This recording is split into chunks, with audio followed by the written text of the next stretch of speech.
කැඩනවද? ඇල්ලුම් කැඩනවද? නෑ. ඒ වතුරනේ. කොහොමද යන්නේ? ඒක තමයි කියන්නේ දැක්කා සබහාතරම කොච්චර දේවල් තියෙනවද බලන්න අර පොලේ ගෑවින්නේ වතුර වික බින්දුවක් කන්නේ මාරයි නේද ඒක අනේ කියන්නේ පෙත්තේ වතුර බින්දුව දැක්කද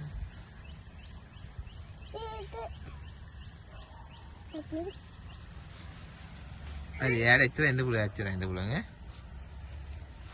යාර එච්චර එන්න පුළුවන් හරි ඉදවයින්ද අත අනේ ගියා වතුර බින්දුව ගියොත් එම් තේක ගන්න පුළුවන් ඈ අනේ තාත්තේ කකරන් යංගෝ ගෙදර ඈ ගෙදර වරුනේ නේද හොඳට යනවා නේද ඒ වතුර බින්දුවේ මොනවද අනේ පේන්නේ මැජික් නේද ඒවා